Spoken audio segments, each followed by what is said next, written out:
Well, thanks for clicking on this episode of Bladerunner Tool Sharpenings Before and After.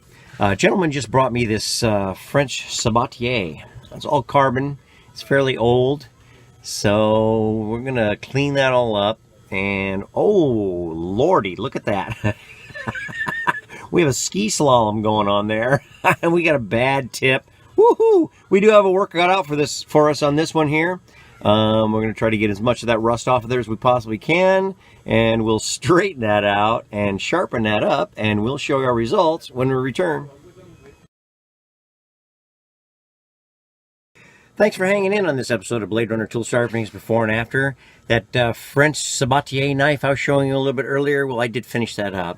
It came out pretty sweet. I polished up as much of it as I can, got as much of that debris and rust and discoloration off of there. Put a pretty good tip on that. Came out pretty sweet. Tried to straighten out the edge as much as possible.